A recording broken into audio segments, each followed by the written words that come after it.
Assalamualaikum. Hai teman-teman semuanya. Dalam video kali ini saya mau menjelaskan mengenai strategi dakwah Islam di Indonesia. Dalam kajian di berbagai literatur terdapat beberapa kegiatan yang digunakan sebagai sarana dalam penyebaran Islam di Indonesia. Di antaranya adalah perdagangan, perkawinan, pendidikan, kesehatan, tasawuf, dan politik. Mari kita bahas satu persatu. Yang pertama yaitu perdagangan. Pada tahap awal, saluran yang dipergunakan dalam proses Islamisasi di Indonesia adalah perdagangan. Hal itu dapat diketahui melalui adanya kesibukan lalu lintas perdagangan pada abad ke-7 Masehi hingga abad ke-16 Masehi. Aktivitas perdagangan ini banyak melibatkan bangsa-bangsa di dunia, termasuk bangsa Arab, Persia, India, China, dan sebagainya. Saluran Islamisasi melalui jalur perdagangan ini sangat menguntungkan karena para raja dan bangsawan turut serta dalam aktivitas perdagangan tersebut.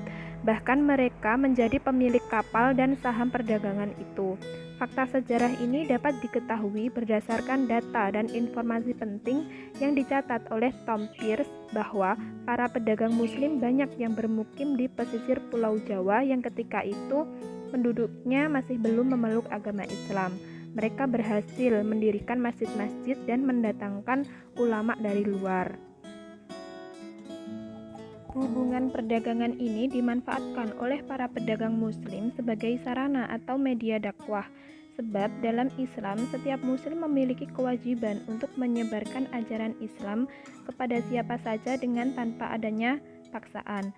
Maka dari itu, ketika penduduk Nusantara banyak yang berinteraksi dengan para pedagang muslim dan keterlibatan mereka semakin jauh dalam aktivitas perdagangan, maka di antara mereka banyak yang memeluk Islam. Karena pada saat itu, jalur-jalur strategis perdagangan internasional hampir sebagian besar dikuasai oleh para pedagang muslim. Apabila para penguasa lokal di Indonesia ingin terlibat jauh dengan perdagangan internasional, maka mereka harus berperan aktif dalam perdagangan internasional dan harus sering berinteraksi dengan para pedagang muslim. Yang kedua, yakni melalui perkawinan. Dari aspek ekonomi, para pedagang muslim memiliki status sosial ekonomi yang lebih baik daripada kebanyakan penduduk pribumi. Hal ini menyebabkan banyak penduduk pribumi, terutama para wanita, tertarik untuk menjadi istri-istri dari para saudagar muslim tersebut.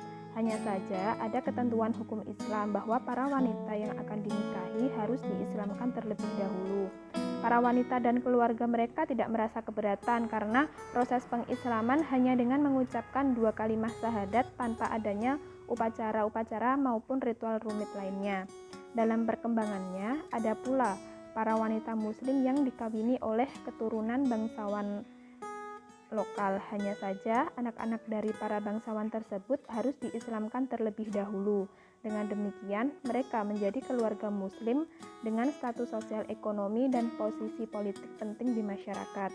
Jalur perkawinan ini lebih menguntungkan lagi apabila terjadi antara saudagar muslim dengan anak bangsawan atau anak raja, karena anak raja, adipati maupun bangsawan itu memiliki posisi penting di dalam masyarakat sehingga mempercepat proses Islamisasi. Beberapa contoh yang dapat dikemukakan adalah perkawinan antara Raden Rahmat atau Sunan Ampel dengan Nyai Manila, antara Sunan Gunung Jati dengan Putri Kawunganten.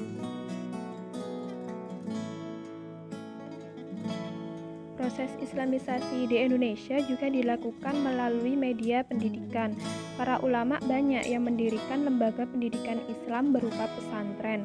Pada lembaga inilah para ulama memberikan pengajaran ilmu keislaman melalui berbagai pendekatan sampai kemudian para santri mampu menyerap pengetahuan keagamaan dengan baik. Setelah mereka dianggap mampu, mereka kembali ke kampung halamannya untuk mengembangkan agama Islam dan membuka lembaga yang sama. Dengan demikian, semakin hari lembaga pendidikan pesantren mengalami perkembangan baik dari segi jumlah maupun dari segi mutunya.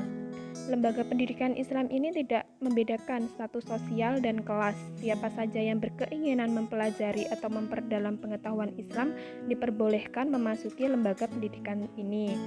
Di antara lembaga pendidikan pesantren yang tumbuh pada masa awal di Jawa adalah pesantren yang didirikan oleh Raden Rahmat di Ampel Denta, kemudian pesantren Giri yang didirikan oleh Sunan Giri.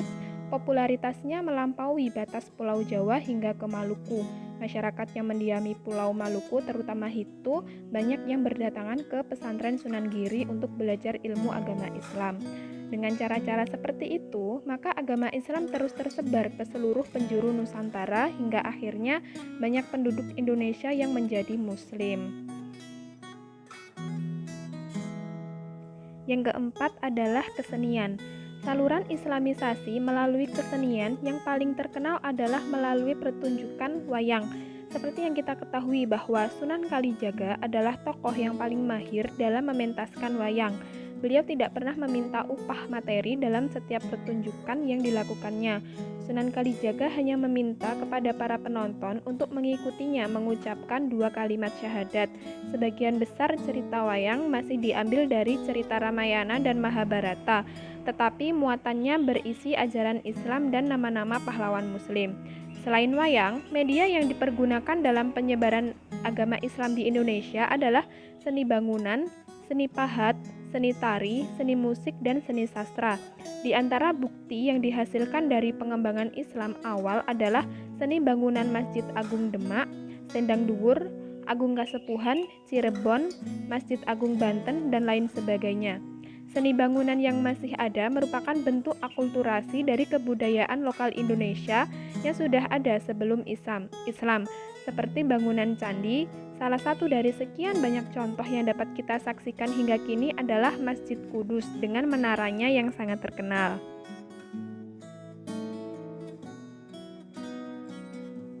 Yang kelima adalah tasawuf. Jalur lain yang juga tidak kalah pentingnya dalam proses Islamisasi di Indonesia adalah tasawuf. Salah satu sifat khas dari ajaran ini adalah akomodasi terhadap budaya lokal, sehingga menyebabkan banyak masyarakat Indonesia tertarik dalam menerima ajaran tersebut. Dengan tasawuf, bentuk Islam yang diajarkan kepada para penduduk pribumi mempunyai persamaan dengan alam pikiran mereka yang sebelumnya memeluk agama Hindu, sehingga ajaran Islam dengan mudah diterima mereka. Di antara para sufi yang memberikan ajaran yang mengandung persamaan dengan alam pikiran Indonesia pra-Islam adalah Hamzah Fansuri di Aceh, Syekh Lemah Abang, dan Sunan Panggung di Jawa. Yang keenam adalah politik. Di Maluku dan Sulawesi Selatan, kebanyakan rakyat masuk Islam setelah rajanya masuk Islam terlebih dahulu. Pengaruh politik raja sangat membantu tersebarnya Islam di wilayah ini. Jalur politik juga ditempuh ketika kerajaan Islam menaklukkan kerajaan non-Islam, baik di Sumatera, Jawa, maupun Indonesia bagian timur.